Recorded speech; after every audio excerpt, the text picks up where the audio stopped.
Assalamualaikum warahmatullahi wabarakatuh. Alhamdulillahi wa kafa wa salatu wassalamu ala nabiyil mustafa wa ala alihi wa sahbihi ahli sidqi wal wafa. Asyhadu an la ilaha illallah wahdahu la syarika lah wa asyhadu anna Muhammadan abduhu wa rasuluh. Qala Allah azza wa jalla a'udzu billahi minasyaitonir rajim. Ya ayyuhalladzina amanu taqullaha haqqa tuqatih wa la tamutunna illa wa antum muslimun. Wahai orang-orang yang beriman, bertakwalah kalian kepada Allah dengan sebenar-benarnya takwa, dan jangan sekali-kali kalian mati kecuali dalam keadaan Islam.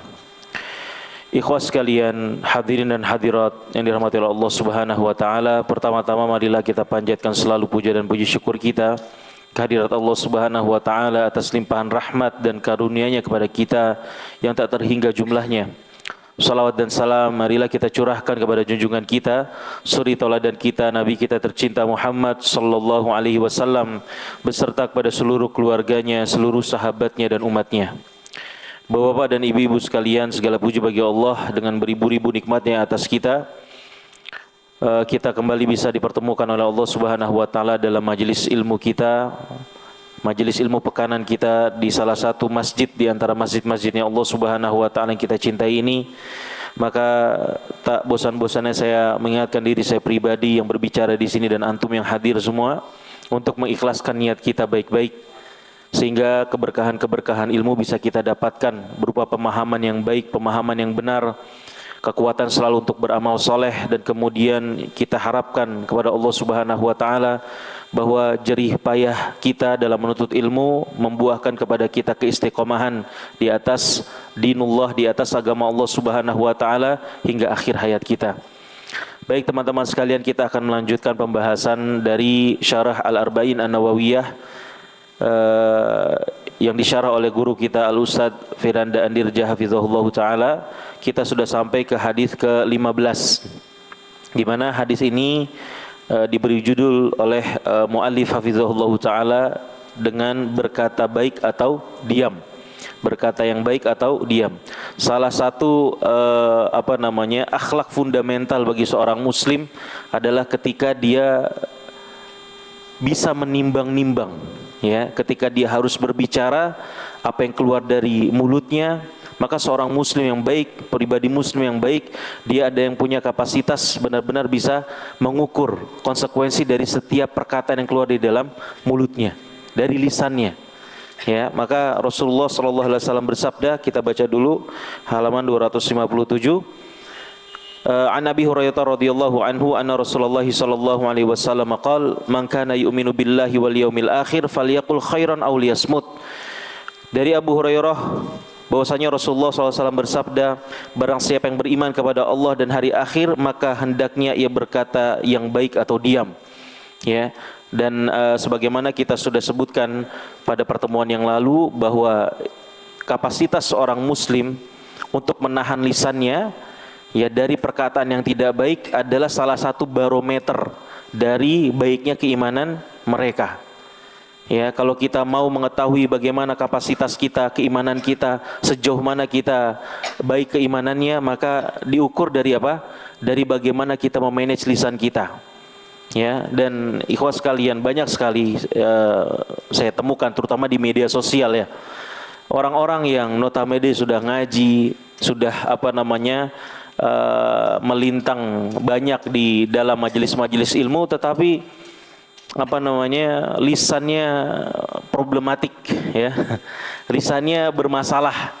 Dan saya ingatkan selalu ikhwas sekalian, teman-teman sekalian, apa yang kita katakan di media sosial itulah representasi dari lisan. Ya, bukan berarti ketika kita banyak diam di kehidupan nyata tetapi banyak ngoceh di mana?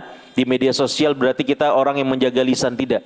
Yang kita katakan di media sosial itu adalah representasi dari lisan kita. Itu lidah kita tuh yang berkata-kata itu. Ya, dan banyak kita temui, ya, ikhwah-ikhwah, semoga Allah Subhanahu wa taala memberikan petunjuk kepada mereka, problematik. Ya, banyak kemudian mendapatkan problem, masalah akibat apa? Akibat ciutan-ciutannya, komen-komennya yang tergesa-gesa.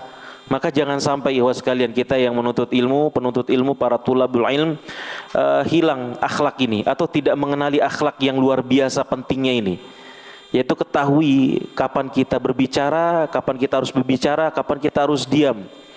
Ya, karena sekali lagi yang banyak memasukkan sebagaimana hadis Rasulullah kepada Muaz bin Jabal, ya. Perkataan Rasulullah kepada Muaz bin Jabal bahwa yang paling banyak nanti akan menjerumuskan manusia dan kemudian membuat manusia diseret-seret di atas wajah-wajah mereka di neraka jahanam itu akibat hasaidu alsinatihim, karena dosa-dosa lisan mereka. Ya, dan terutama dalam permasalahan agama, permasalahan din, jangan sampai kita tuh tergesa-gesa ikhwas sekalian. Jangan sampai kita terbuai dengan status kita sebagai penuntut ilmu di majelisnya Ustadz Firanda, di majelisnya Ustadz Hakim misalnya, di majelisnya Ustadz itu dan itu. Kemudian membuat kita nggak bisa ngerem, ya, ketika berkomen, ketika mengomentari ustadz-ustadz yang lainnya, masya Allah, ya. Sebagian dari kita ada yang mudah sekali berkomentar, tapi nggak ngelihat, nggak pandang bulu siapa yang dikomentari, nggak pandang dirinya, kapasitasnya sudah sejauh mana. Ya, nausorof nggak bisa, tapi ngomongnya banyak seperti mufti. Ini jangan sampai. Ini salah satu yang perlu kita perbaiki nih. Ya, salah satu yang kita perbaiki. Kita sering dengar, Pak, hadis Ruwaibidho, tahu nggak? Hadis Ruwaibidho kan? Apa Ruwaibidho itu? Sering kita dengar, sering dijadikan hujah sama kita. Ya, ketika mengomentari ada sebagian orang si fulan dan si fulan gitu, Ruwaibidho nih orang. Apa Ruwaibidho, Pak? Ar-rajulu tafi fi amril amah. Kata Rasulullah SAW kan, Rasulullah mewanti-wanti nanti di akhir zaman ketika kondisinya itu sudah sangat berantakan, ya sudah tidak tertata antara kedustaan dan kemudian amanah itu saling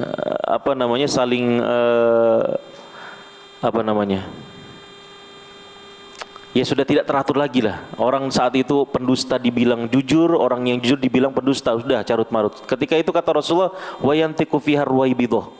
Ya, kemudian ada golongan manusia yang disebut Rasulullah sebagai ruwaibidho, ar-rajulu tafi fi amril amma, itu orang yang enggak punya kapasitas, bodoh.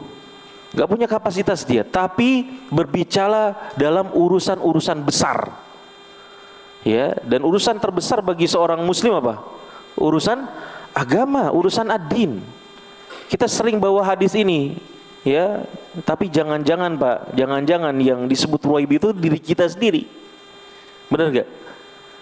Ya, karena kita nggak sadar, nanti kita sebutkan hadis orang ini, ya, yang punya problem di lisannya itu kebanyakan nggak sadar dia punya problem. Ikhwah-ikhwah nih yang suka ngoceh-ngoceh macam-macam di media sosial, kebanyakan dari mereka nggak tahu mereka itu problem di situ, punya problem di masalah itu. Ya, ini salah satu yang perlu kita bangun kesadarannya bersama.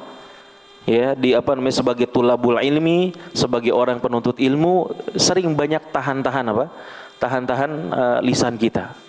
Ya, semakin banyak orang itu berkata ngoceh, semakin banyak salahnya kan, sebagaimana kata Umar bin Khattab, barang siapa yang banyak perkataannya, banyak kata-katanya, maka akan semakin banyak potensi atau semakin besar potensi dia salah ngomong kan. Semakin dia banyak salah ngomong, maka semakin banyak dosa-dosanya. Ya, banyak orang jadi kena permasalahan di dalam hidupnya karena banyak ngomong, salah ngomong. Ya, apalagi sama istri, Pak, ya. Sama istri antum banyak salah ngomong nggak, Pak? Kalau sama istri jangankan ngomong, antum diem aja salah nggak? Bener kan? Antum diem aja salah. Ya, antum mikir kadang ngelihat muka istri ini, kenapa ini?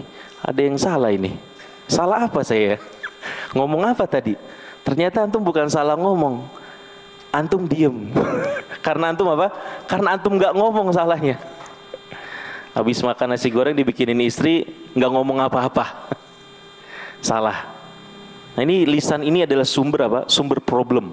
Ya, sumber problem. Jadi seorang muslim yang baik diwanti-wanti sama Rasulullah SAW bahwa salah satu akhlak Fundamental dari diri seorang muslim adalah dia bisa memanage lisannya hingga dia bisa sampai kepada derajat berkata yang baik atau diam. Opsinya cuma dua, berkata yang baik atau diam.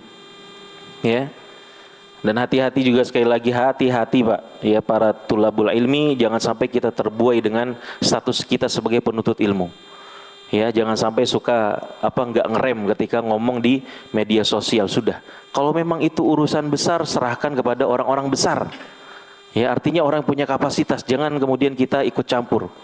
Makanya kata Ibnu Mas'ud, ya, Ibnu Mas'ud radhiyallahu taala anhu, engkau menjadi pengikut, artinya ikut-ikut sajalah sama orang yang punya kapasitas, kita ikut pendapat mereka, itu lebih baik daripada engkau menjadi pemimpin, menjadi orang pertama diikuti manusia tetapi salah. Ya, salah ngomong, tidak cross check dulu. Ya, kemudian tergesa dalam menjudge, dalam menyimpulkan. Nah, ini biasa terjadi. Orang yang kapasitas ilmunya sedikit, dia akan lebih besar potensinya untuk salah menyimpulkan sesuatu. Ya, makanya alaikum bitu'dah. Sudah. Hitung-hitung diri dulu kapasitas. Biarkan ulama-ulama, alim-alim kibar, ya, ustadz-ustadz kita yang kibar keilmuannya, itu juga begitu juga dengan usianya, biarkan dulu mereka yang melihat kondisinya. Ya, mereka yang tahu medan, mereka yang tahu ilmunya. Kalau dalam urusan besar ya sudah, serahkan pada orang-orang besar, nggak usah ikut campur. Ya, hati-hati. Kita sering bawakan ruwaibito, tapi mungkin kita yang ruwaibitonya ternyata. Baik, ikhwas sekalian. Kita sampai kepada pembahasan kemarin halaman 261. Silakan dibuka halaman 261. Yaqulul muallif hafizahullahu taala. Jadi perkataan manusia, ya, di halaman 260 kemarin kita sampai kepada perkataan manusia dibagi 3. Perkataan baik berpahala, perkataan buruk berdosa, perkataan mubah tidak berpahala dan tidak berdosa. Nah, kemarin sudah kita bahas perkataan yang baik, ya. Baik secara zatnya, contohnya nasihat, bacaan Al-Quran, zikir dan lainnya. Kedua, baik bukan secara zatnya namun karena tujuannya. Sebenarnya tidak ada hukum dari topik pembicaraan kita atau konten pembicaraan kita, tetapi karena ditunjang dengan maksud yang baik, maka dia menjadi baik, ya, berpahala buat kita. Dan kita sudah bahas itu, diantaranya adalah ketika kita ngobrol sama istri, gitu ya, memuji istri dan seterusnya. Maka sebenarnya zat dari omongan kita ya boleh-boleh saja hukumnya, gitu ya. Tetapi karena tujuannya baik untuk membahagiakan istri, jadi baik hukumnya. Nah, kemudian perkataan yang buruk. Sama halnya dengan perkataan baik, perkataan buruk pun terbagi menjadi 2. Pertama, buruk secara zatnya. Contohnya seperti cacian, makian, gibah, namimah, perendahan orang lain dan yang lainnya. Ini zat, cara zat. Ketika terlontar dari mulut kita hal-hal seperti ini sudah dosa dah. Karena zatnya sudah, bentuknya sudah dosa. Kemudian yang kedua, buruk bukan secara zatnya namun karena tujuannya. Maksudnya perkataan mubah atau bahkan baik secara zatnya namun ditunjukkan untuk keburukan. Contohnya kata-kata indah yang diucapkan untuk memecah belah umat, memprovokasi, ya. Banyak provokator itu omongannya baik, benar gak Pak? Provokator itu omongannya baik apa buruk? Ya, kebanyakan provokator itu baik. Ya, tetapi dimaksudkan untuk memecah belah. Berangkat dari pembagian ini, maka seorang ketika hendak berucap, hendaknya ia berfikir terlebih dahulu. Nah, ini diantara intinya. Ya, diantara inti dari hadis, supaya kita bisa menalar, ya, supaya kita punya kapasitas sebagai seorang muslim yang baik. Ya, ketika kita mau melontarkan sesuatu dari lisan kita, kita sudah siap nih, hitung-hitungan di benak kita. Ini konsekuensinya baik atau buruk buat saya nih. Ya, berpikir dahulu, apakah perkataannya tersebut baik atau tidak? Ya kan? Bahkan bukan hanya baik zatnya, tapi tadi ya, kembali kepada motif kita. Ini secara zatnya baik nih, tapi apakah motif kita melontarkan itu sudah baik? Ya, kadang-kadang kita melontarkan perkataan baik tapi maksudnya apa? Buruk. Contohnya supaya mengagung-agungkan diri kita, meninggikan diri kita, ya. Sebagaimana nasihat-nasihat di media sosial yang kita kemudian berikan, ya, kita share di media sosial, baik, tapi tujuannya untuk nyindir orang misalnya, ya kan? Tapi tujuannya buruk, untuk menjelek-jelekan seseorang, itu supaya orang teringat kembali dengan aib seseorang teman kita misalnya, itu kan nggak baik tujuannya, ya. Jika baik silahkan ia ucapkan, itu pun juga ia haruskan untuk memilih kata-kata yang terbaik. Allah Azza wa Jalla berfirman, wa qul li ibadi yaqulu lati hiya ahsan. Dan katakanlah kepada hambaku, hendaklah mereka mengucapkan perkataan yang lebih baik. Benar, Al-Isra ayat 53. Ini wasiat, nasihat dari Allah Subhanahu wa taala kepada para hamba-hambanya tuh. Nasihat dari Allah, Rabb kita, untuk jaga lisan, pilih kata yang terbaik. Ini luar biasa nih. Perkara lisan bukan perkara yang enteng, Pak. Ya, hanya problem kita punya, mungkin nggak bisa kita sebut fitrah ya. Kita itu sudah terbiasa tidak berpikir ketika kita berkata. Dan ketika kita sudah mengucapkan sesuatu, jarang dari kita mengintrospeksi apa yang sudah kita katakan. Ya sudah, tidak menghitung-hitungnya, tidak menganggapnya sebuah persoalan yang besar. Kita baru tahu itu menjadi persoalan ketika sudah menjadi masalah kita hadapi. Ternyata orang ini tersinggung, ternyata si fulan tersinggung, dan seterusnya. Ya, karena seperti itu. Saya salah apa, gitu ya, bertanya-tanya. Karena lisan, ya, lisan kita. Jika tidak, maka hendaknya ia tahan. Inilah yang Rasulullah Shallallahu Alaihi Wasallam perintahkan dalam sabdanya, "Faliyakul khairon aw liyasmut." Maka hendaknya ia berkata yang baik atau diam. Ya. Adapun jika perkataannya adalah mubah, maka boleh ia ucapkan, namun jangan lupa untuk diniatkan untuk kebaikan, agar ucapan tersebut menjadi ucapan berpahala. Nanti ada persoalan yang mau kita bicarakan nih. Sebenarnya di dalam ucapan itu apakah ada hukum bolehnya, Pak? Artinya dari perkataan kita ada yang tidak ada konsekuensinya sama sekali. Ya, kalau kita ucapkan itu tidak ada hukumnya. Nanti ada dalil-dalil soalnya yang nanti saya akan sebutkan. Ternyata dari dalil tersebut nanti kita bisa simpulkan perkataan itu cuma ada dua. Kalau nggak baik berarti dia buruk. Ya, kalau nggak baik berarti dia apa? Buruk. Makanya kan di sini mu'allif hafizahullah taala mewanti-wanti kan, namun jangan lupa untuk diniatkan untuk kebaikan. Ini penting sekali, ini besar persoalan sebenarnya nanti. Sesungguhnya seorang mukmin tidak boleh sembarangan berucap, karena itu bukanlah akhlak orang Islam. Ya, bukan akhlak seorang muslim yang suka kalau bahasanya apa, Pak? Orang yang doyan ngomong apa? Hah? Asbun. Ya, asal bunyi, ya, nggak terkontrol ngomongnya. Apa? Ember. Ember, benar. Itu bukan akhlak seorang muslim yang baik. Ya, mulutnya ember itu bukan seorang muslim yang baik. Ini benar, Pak. Ini barometer keimanan nih, barometer keimanan. Ya, barometer keimanan. Bahkan dalam sebuah hadis Rasulullah SAW menyatakan bahwa orang yang berbicara tanpa berpikir asal ceplas-ceplos adalah orang yang hatinya bermasalah. Ya, hatinya bermasalah. Kenapa? Ya, orang gimana? Lisan itu salah satu pintu terbesar seorang itu masuk ke neraka. Sementara dia nggak berhati-hati menggunakan lisannya. Ada yang salah dari dalam dirinya. Ya kan? Dan kita bisa menilai seseorang itu dari berbicaranya kan gitu. Cara berbicaranya, bagaimana konten bicaranya, apa yang dia omongin. Kita bisa melihat kepribadian seseorang dari mulutnya, dari lisannya. Gak mungkin kalau orang ketika ngomong sering tambah-tambahin hewan-hewan misalnya, jangjing misalnya. Benar kita bilang apa? Orang itu bersih hatinya. Ya kan? Gak mungkin. Kalau orang tiap kali ngomong yang diomongin masalah perempuan terus, ya, masalah istri orang terus misalnya, ya kan? Kita gak mungkin berkesimpulan orang itu baik. Ya, orang itu keluar, yang ada di mulut seseorang itulah yang ada di hatinya. Makanya barometer hati seseorang itu kita nggak bisa membedah, kita nggak bisa melihat ke dalam hati seseorang kan, nggak bisa. Nggak bisa kita tahu niat sebenarnya yang ada di balik hati seseorang, nggak ada yang tahu.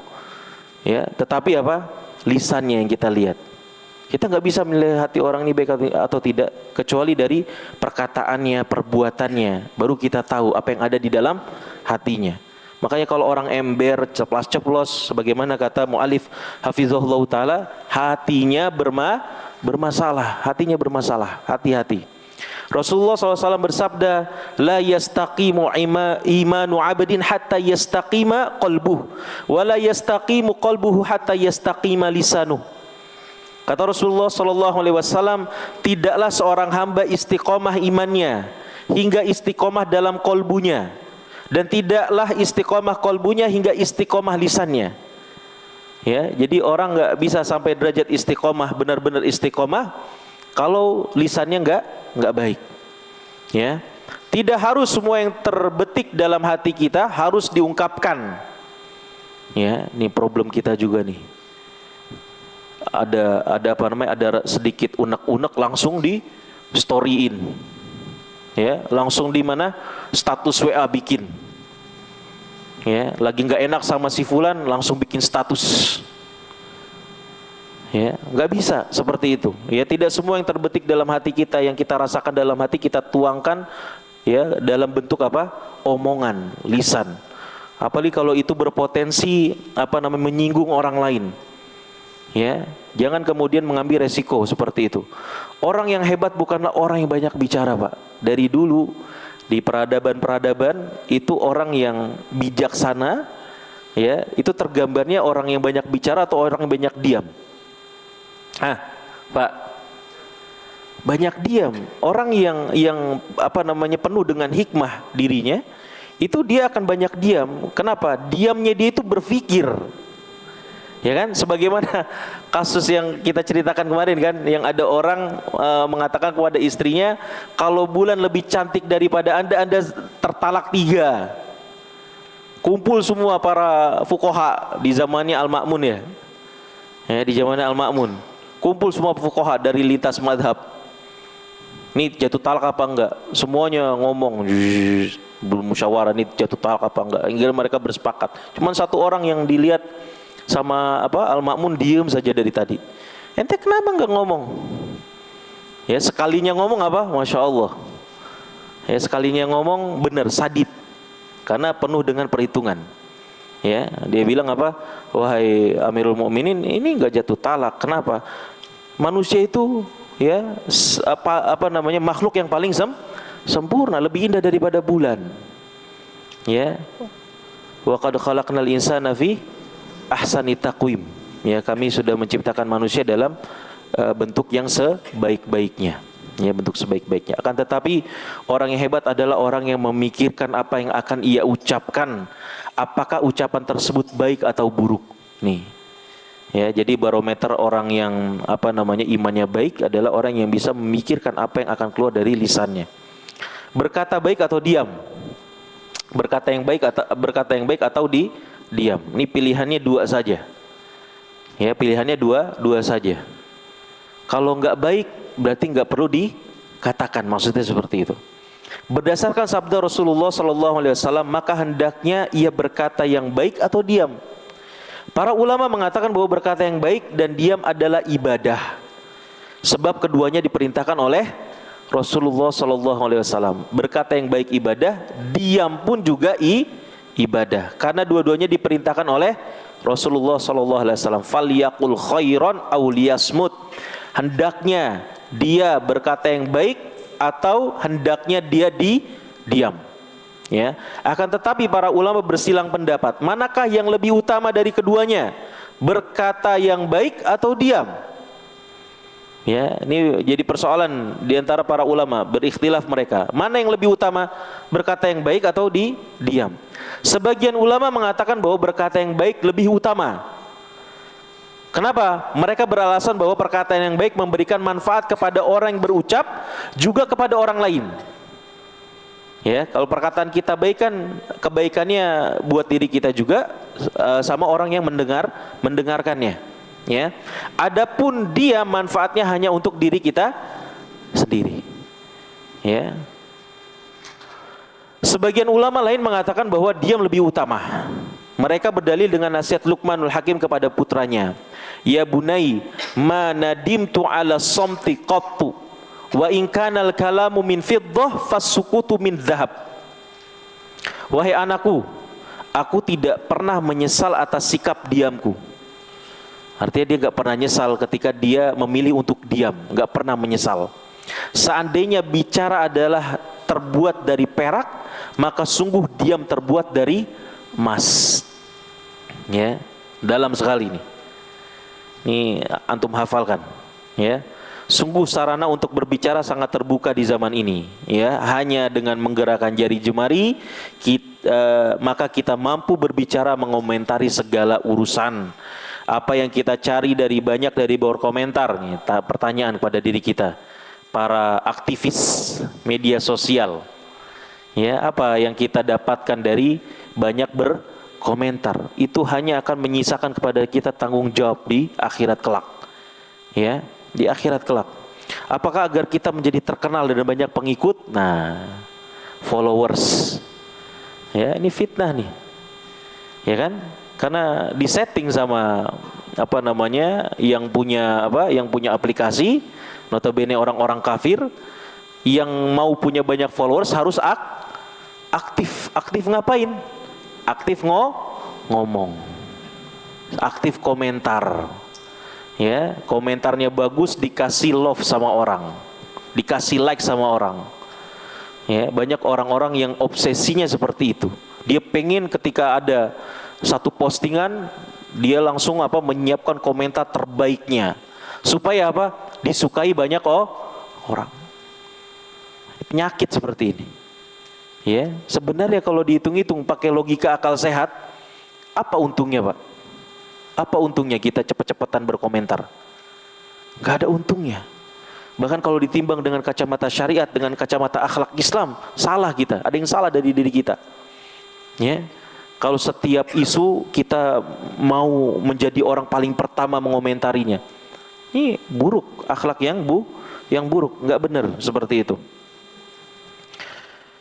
Apa faedahnya, ya? Apa faedahnya? Maka penulis ingin katakan bahwa di zaman sekarang ini kita lebih utama untuk diam daripada berbicara. Ya, yang punya media sosial, WhatsApp, Instagram, Twitter apalagi. Ya, yang dimana orang kerjaannya komen, maka jangan sampai kita terbawa aplikasi-aplikasi tersebut, media sosial itu. Ya, jangan sampai akhlak Islam kita nomor 2-kan dan kemudian aplikasi-aplikasi tersebut kita biarkan mengubah jati diri kita sebagai seorang muslim. Ya. Ketahuilah segala ucapan yang kita ucapkan akan dicatat oleh malaikat. Umar bin Abdul Aziz pernah berkata, "Man adda kalamahu min amalih, qalla kalamuhu illa fima ya'ni." Kata Umar bin Abdul Aziz rahimahullahu taala, dan barang siapa menganggap bahwa perkataannya bagian dari amalnya, maka dia akan sedikit berbicara kecuali dalam hal yang bermanfaat. Ya. Kita harus ingat bahwasanya terkadang suatu ucapan bisa menggelincirkan seseorang ke dalam jurang neraka jahanam. Rasulullah sallallahu alaihi wasallam bersabda, "Wa innal 'abda la yatakallamu bil kalimati min sakhatillah la yulqi laha balan yahwi biha fi jahannam." Ya. Dan sungguh seorang hamba akan mengucapkan sebuah kalimat yang dibenci oleh Allah, suatu kalimat yang tidak ia pedulikan. Artinya dia enggak menganggapnya satu hal yang besar. Ini problem banyak orang-orang yang suka berbicara. Kita semua nih punya problem seperti ini. Kita berbicara, mengangkat sebuah topik, ya, kita mengomentari orang, kita enggak sadar bahwa komentar kita, apa yang kita katakan itu sebenarnya berkonsekuensi besar, tapi kita menganggapnya remeh. Ya, ini mungkin pengalaman hidup banyak orang. Asal ngomong, kemudian baru kelihatan buahnya setelah kita ngomong. Ya, ada orang tersakiti, ada orang begini dan begitu. Banyak kejadian seperti ini. Bahkan di sini disebutkan oleh Rasulullah SAW, namun dengannya Allah melemparnya ke dalam neraka jahanam. Gak sadar dia. Ya, gak sadar apa yang dia katakan ternyata jadi penyebab dia dijebloskan oleh Allah Subhanahu wa taala ke dalam neraka jahanam. Gak sadar. Nih, ada riwayat yang lainnya saya sebutkan ya, Pak.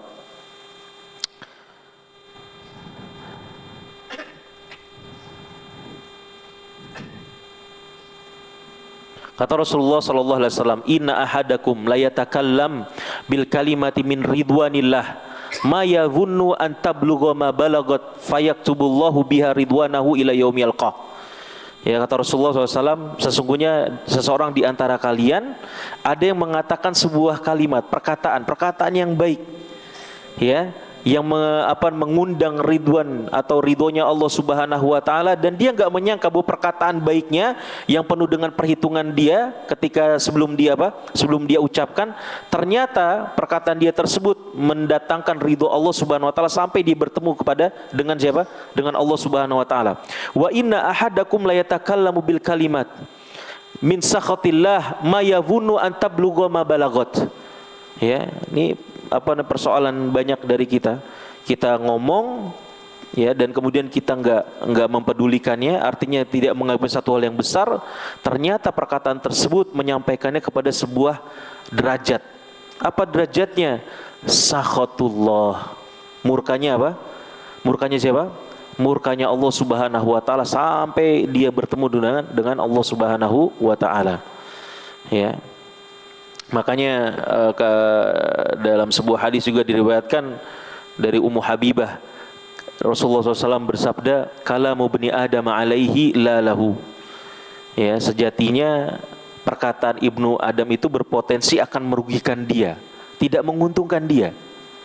Ya, perkataan yang keluar dari lisan kita, potensi terbesarnya adalah merugikan kita. Makanya nanti ada sedikit kita tambahkan, ada nggak sih sebenarnya perkataan yang netral, ya, yang tidak punya konsekuensi sama sekali, tidak baik tidak buruk, ada nggak seperti itu?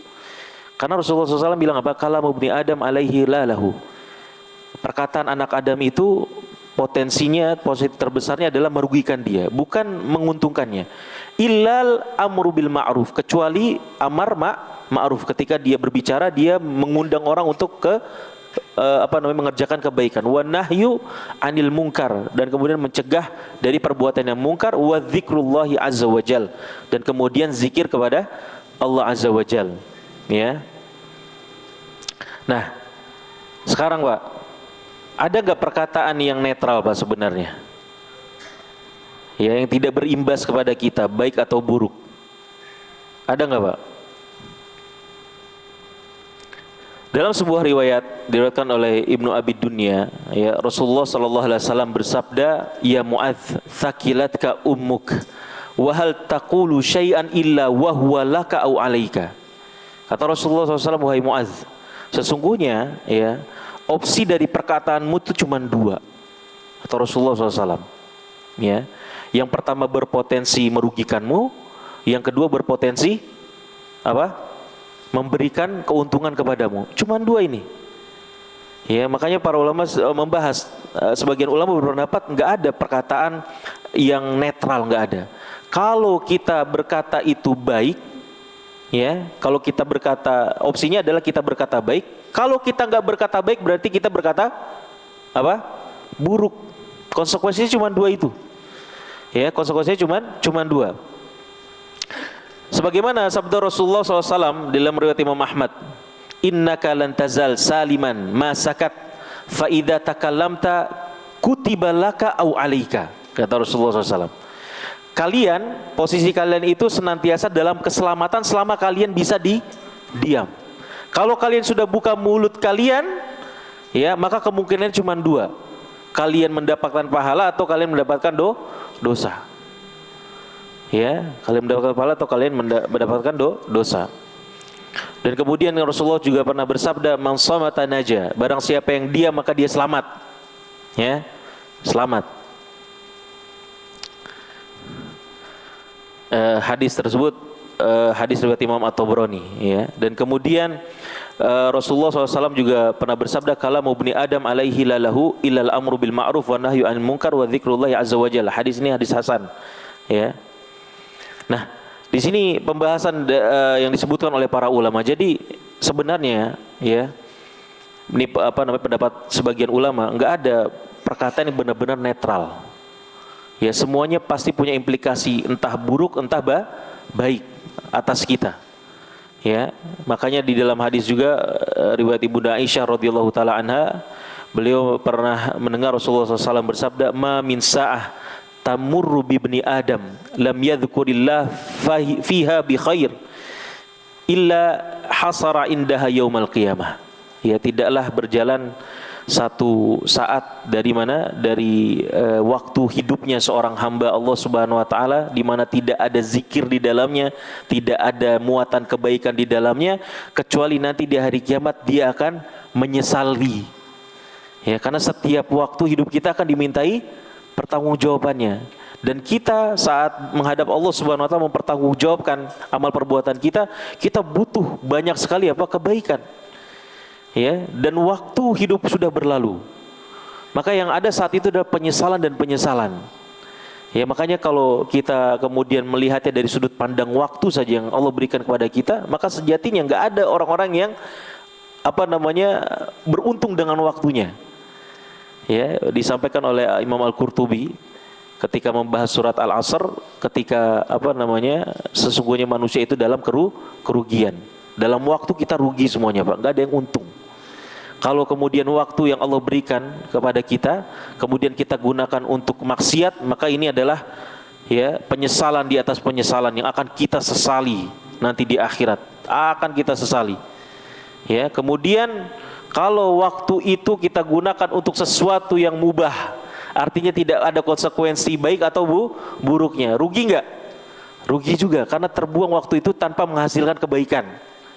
Bahkan ketika melakukan kebaikan pun kita masih ada potensi meruginya di situ. Kenapa sebabnya?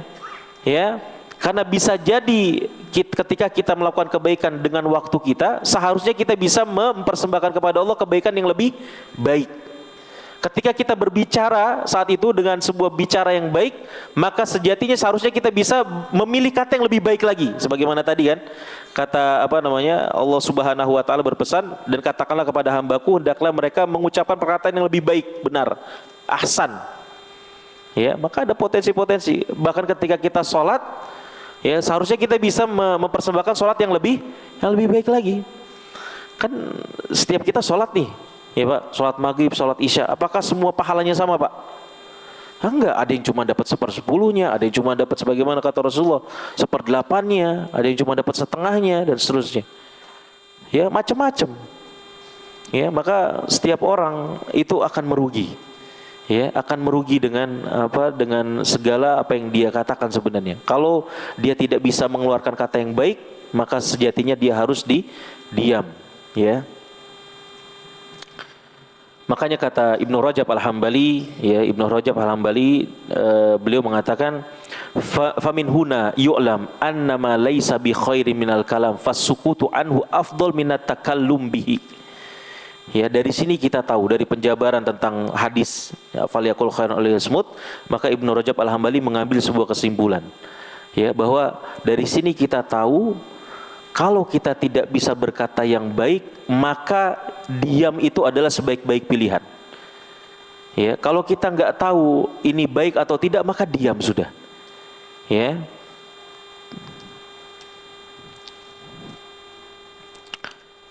Taib. Sungguh betapa banyak orang jatuh kepada kebinasaan gara-gara sembarang berucap. Ya, banyak orang-orang yang harus meregang nyawanya karena perkataannya, ya, perkataannya kepada orang lain yang dia anggap remeh. Ini banyak sekali. Ada orang tiba-tiba dibunuh, ditusuk sama teman kantornya karena apa? Karena perkataan tersinggung temannya. Ya, ada orang, Pak, yang terakhir yang bikin saya geleng-geleng kepala, ada orang bunuh tetangganya karena sering ditanya kapan nikah. Sini ada jomblo nggak? Kalau antum ketemu jomblo jangan suka nanya, ente kapan nikahnya gitu. Jangan. Ini bisa buat orang apa? Tersinggung. Kita nggak tahu mentalitas orang. Kita nggak tahu perjuangan dia. Ya, lagi nyari ngumpulin uang buat mahar. Ya, kita nggak tahu, mungkin dia sudah ngetok beberapa pintu rumah-rumah ahwat-ahwat tapi nggak terima perjuangan ini. Sudah doain aja, Pak. Jangan suka nanya-nanya kapan nikah. Ya, apa? Emang antum punya calon? Kalau antum punya calon boleh nanya, antum kapan nikah? Butuh calon gak nih anak? Ada calon. Nah itu baru nggak apa-apa. Ya belum. Jomblo mana jomblo? Jadi bertanya itu harus punya apa? Solusi. Ya ini salah satu apa namanya hal yang baik ya. Ketika kita bertanya kita sudah menyiapkan opsi. Suatu perkataan yang sangat menakjubkan yang diucapkan oleh Umar bin Abdul Aziz. Suatu ketika beliau rahimahullah memberikan nasihat, maka tiba-tiba ia pun terdiam. Lagi memberikan nasihat, ya tiba-tiba terdiam. Akhirnya orang-orang pun bertanya, mengapa ia tidak melanjutkan perkataannya? Umar bin Abdul Aziz pun menjawab, innal kalama fitnah. Ya, sesungguhnya perkataan adalah fitnah. Perkataan adalah fitnah. Makanya tadi kita sampaikan para ulama mempersoalkan masalah ini. Ya, sejatinya dari perkataan kita itu nggak ada yang benar-benar netral. Ya, opsinya cuma dua. Sebagian ulama berkata demikian. Kalau nggak baik berarti buruk sudah. Konsekuensinya kalau kita nggak berkata baik itu berarti buruk. Ya. Apalagi kalau kita berkata ya kita sudah buang waktu kita, ya, dan kemudian kita mendapatkan resiko dari perkataan kita, ya, mendapatkan resiko dari perbuatan atau perkataan kita. Makanya kata Abu Bakar As-Siddiq, ya, satu ketika Abu Bakar pernah sedang berbicara di hadapan orang dan kemudian beliau memegang lidahnya, Pak Abu Bakar, sambil bilang, hada awradanil mawarid, ini sumber permasalahan nih. Saya banyak tertimpa masalah karena apa?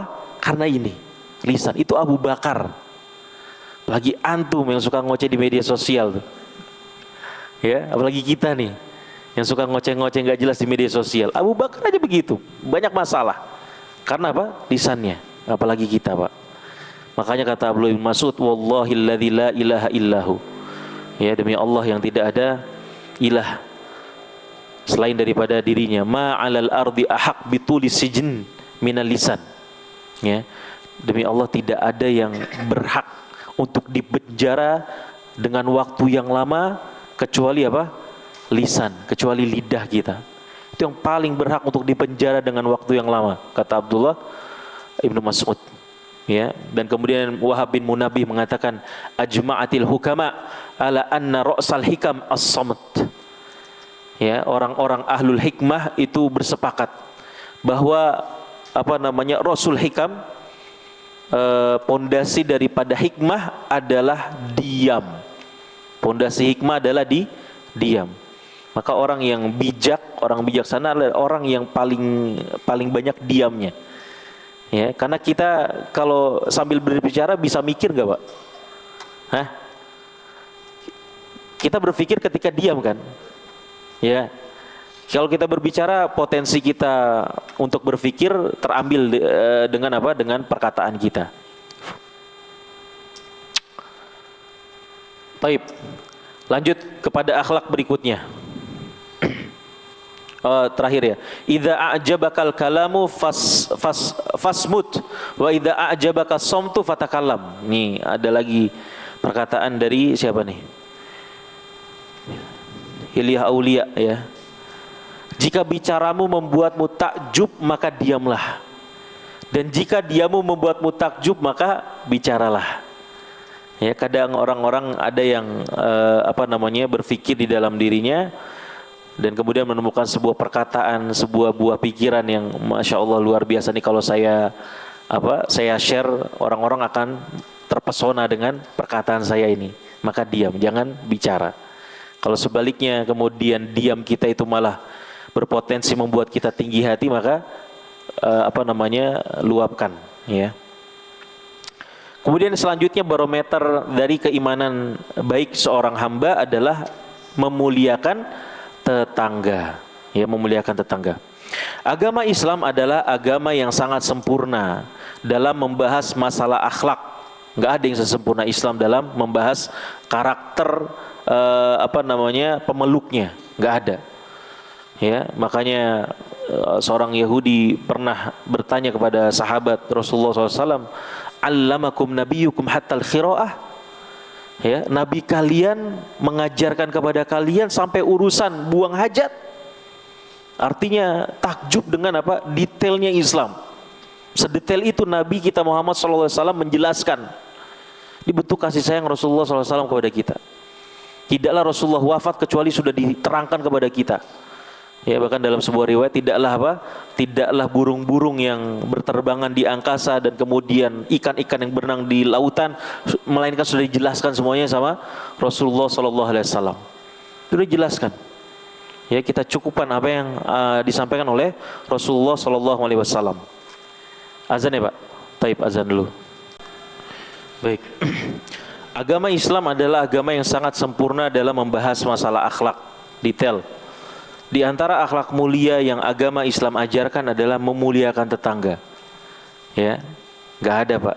Selain daripada Islam yang membahas apa karakter seorang Muslim dalam berinteraksi, ya sedetail Islam. Bertetangga diurusin, ya bertamu diurusin, ya hubungan antara orang tua dan anak diurusin, semuanya. Posisi-posisi di dalam kehidupan seorang manusia sudah dijelaskan oleh syariat kita. Ya. Wa'budullaha wa la tusyriku bihi syai'a wa bil walidaini ihsana wa bidzil qurba wal yatama wal masakin wal jari dzil qurba wal jaril junubi was sahibi bil jambi wa ibnis sabil wa ma malakat aymanukum innallaha la yuhibbu man kana mukhtalan fakhura. Kata Allah Subhanahu wa taala, sembahlah Allah dan janganlah kamu menyekutukannya dengan sesuatu apapun.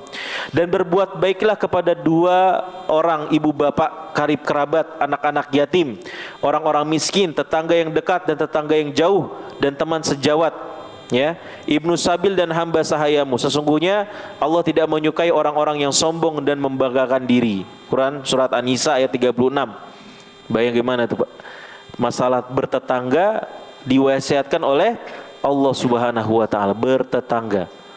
Adapun hadis-hadis yang membahas tentang memuliakan tamu maka sangat banyak sekali. Secara umum memuliakan tetangga terbagi menjadi dua. Ya, bertetangga realisasinya itu terbagi menjadi dua setidaknya, ya. Nanti saya sebutkan beberapa teknis yang mendetail ya tentang bagaimana seharusnya kita bertetangga. Secara umum dua, yaitu berbuat baik kepada tetangga, yang kedua tidak mengganggunya. Ya, kalau kita bisa berbuat baik alhamdulillah, kalau kita tidak bisa berbuat baik setidaknya tidak mengganggunya. Jangan jadi tetangga yang julid. Ya, tetangga yang julid. Ini kan banyak sekarang berita-berita tetangga julid bermunculan. Ya, akibat hasad. Akibat apa? Hasad. Enggak terima dia motornya Scoopy, kemudian tetangganya motornya Nmax. Ya. Dia punya mobil Avanza atau Brio, tetangganya Fortuner misalnya. Julid jadinya. Padahal kerjanya sama. Jam kerjanya sama, kok dia lebih sukses. Akhirnya jadi tetangga yang julid. Ini problemnya. Ya, karena hasad akhirnya dia nggak bisa berbuat baik kepada tetangga, padahal dia bisa. Bahkan wal'iyazubillah dia sampai mengganggu tetangganya. Nah, pertama berbuat baik kepada tetangga. Syariat tidak membatasi dengan batasan tertentu tentang cara berbuat baik kepada tetangga. Sebenarnya nggak ada batasannya. Ya, nggak ada teknis detailnya, tetapi disebutkan juga oleh para ulama. Rasulullah SAW hanya mengatakan maka hendaklah ia memuliakan tetangganya. Memuliakan tetangganya. Dengan demikian cara berbuat baik kepada tetangga dikembalikan kepada urfnya. Kebiasaan kita bertetangga itu seperti apa? Ya, di masyarakat Indonesia. Sehingga segala perbuatan yang dianggap secara uruf dalam memuliakan tetangga, maka semua itu diperintahkan oleh Rasulullah SAW. Ini jadi problem sebenarnya Pak ya. Kita ini ada uruf kita dalam bertetangga yang baik seperti apa Pak? Ada yang bisa jelaskan? Kita dianggap berbuat baik atau bagaimana cara kita berbuat baik kepada tetangga yang menjadi kebiasaan tradisi orang Indonesia seperti apa? Nyapa doang kan? Mampir Pak. Giliran mampir nggak tahu ngapain. Bener nggak? Mampir Pak, ngopi dulu. Dan disanggupin sama tetangganya, kopinya Nggak ada. Dia sendiri nggak pernah ngopi, tapi bilang orang ngopi Pak, sarapan Pak. Didatengin nggak punya duit buat beli sarapan buat dirinya, ya kan? Basa-basi, kebanyakan basa-basi. Maka nanti ada baiknya kita menelusuri sebenarnya penjelasan para ulama teknis bertetangga itu seperti apa. Dan bertetangga yang baik ini Masya Allah Pak, ya, bertetangga yang baik itu tidak terbatas pada orang muslim saja, ya, bahkan ketika tetangga kita orang kafir itu bisa menjadi bisa menjadi pintu dakwah kepada mereka, ya, bisa jadi membuat mereka simpati kepada Islam. Nanti juga penjelasan para ulama yang namanya bertetangga itu gak terbatas pada Islam dan kaum muslimin saja, ya. Bahkan nanti yang namanya orang kafir itu punya hak bertetangga, punya nggak? Punya hak bertetangga atas kita. Orang yang fasik punya hak bertetangga sama kita nggak? Punya juga. Jadi bukan hanya orang lempeng-lempeng saja, ya. Dan tata cara kita bertetangga dengan model-model orang yang berbeda seperti itu juga sudah diterangkan oleh para ulama. Bagaimana cara bertetangga sama orang kafir, bagaimana cara bertetangga yang baik dengan orang yang fasik, ya, bagaimana tadi bertetangga sama orang yang julid misalnya. Antum tahu julid Pak ya? Julid itu bahasa mana sih Pak? Ada yang tahu? Julid itu bahasa mana? Betawi. Iya, Betawi. Bukan Jawa, bukan. Ya. Jadi segala bentuk macam-macam tetangga itu ada realisasinya masing-masing, ya. Fakta yang terjadi saat ini, kita hidup di zaman seakan tetangga adalah orang yang jauh dari lingkungan kehidupan kita. Nah, ini kan realitanya kita nih. Ya, kita gagap bertetangga, apalagi kalau yang tinggal di komplek-komplek. Ya, yang kemudian pagarnya tuh tinggi-tinggi 3 meter. Ya, ketemu sama tetangganya padahal hidup bersebelahan, ketemunya pas Idul Fitri doang. Setahun sekali, nggak pernah bertegur sapa, keluar langsung naik mobil saja kan, nggak ketemu sama sekali sama keluarga, apalagi nggak pernah sholat di masjid. Sudah, ini realita bagi sebagian orang seperti ini. Dia nggak merasakan bagaimana hidup bertetangga. Bahkan yang menyedihkan, sebagian kita tidak mengenal siapa tetangganya. Ada orang Pak, padahal itu saling berdekatan, bukan rumah komplek, ya, tetangganya meninggal, nggak ada yang tahu. Taunya kapan? Ketika sudah bau busuk. Nenek tinggal di situ sendiri, tetangganya nggak ada yang tahu nenek itu meninggal, kecuali setelah membusuk. Ini kan contoh bertetangga yang nggak baik kan? Kalau bertetangganya sehat, bertetangga baik, udah pasti ketika bahkan sebelum nenek itu mati, meninggal, tahu dia lagi sakit, kita urusin, kita kasih ini, ya. Kebiasaannya misalnya keluar, ini biasanya pagi-pagi keluar nih, kok ini nggak keluar, ada apa? Ketok. Itu bertetangga yang baik. Ya, tafakudul hal nanti ada dibahas oleh para ulama, di antara standar terendah kita bertetangga adalah tafakudul hal. Yaitu kita nanya kabar. Ada lagi mengucapkan salam. Nanti ada yang next levelnya adalah kita memberikan makanan kepada tetangga kita, memberikan hadiah kepada tetangga kita. Ya, ada tingkatan-tingkatannya, ya. Perlu kita tanamkan pada diri kita bahwasanya berbuat baik kepada tetangga merupakan ladang pahala besar yang Allah buka kepada kita. Tanamkan bahwa kita harus memiliki saham pahala dalam ladang tersebut, karena bisa saja ia adalah sebab memasukkan kita ke dalam surga. Ingat, pintu surga banyak. Ya, pintu surga banyak. Ketika kita diberi sama Allah Subhanahu wa taala ilmu tentang sebuah amalan, maka pantang buat kita untuk menyia-nyiakannya. Ya, tetangga. Apalagi kalau di sini ada orang Betawi enggak? Orang Betawi, angkat tangan orang Betawi. Orang Betawi itu nanti biasanya tetangga-tetangganya itu kan keluarga semua ya. Ada encingnya, ada empoknya, gitu kan, ada nyaknya bertetangga. Itu nanti ada kategori tetangga yang sekaligus juga kerabat. Plus muslim juga, ada 3 hak di situ. Yaitu dibahas juga sama para ulama. Ya. Selain itu perlu juga kita tanamkan pada diri kita bahwa kita berbuat baik kepada tetangga bukanlah untuk mengharap kebaikan dari mereka, meskipun itu adalah hal yang otomatis akan terjadi. Ya, ini muslim itu masya Allah, ketika kita berbuat baik kepada orang, niat kita untuk apa?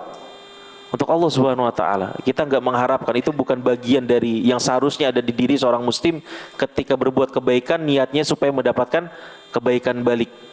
Ya, tetapi untuk siapa? Allah Subhanahu wa taala. Namun kita tanamkan bahwa kita berbuat baik kepada mereka karena mengikuti perintah Rasulullah sallallahu alaihi wasallam, dan itu pada hakikatnya adalah kita sedang berbuat baik kepada diri kita sendiri. Sampai sini dulu ya ikhwas sekalian yang bisa kita sampaikan materi kita pada hari ini. Insyaallah pertemuan berikutnya kita akan detailkan permasalahan tetangga ini. Alhamdulillahirabbil alamin. Subhanakallahumma bihamdik asyhadu an la ilaha illa anta astaghfiruka wa atubu ilaik. Assalamualaikum warahmatullahi wabarakatuh.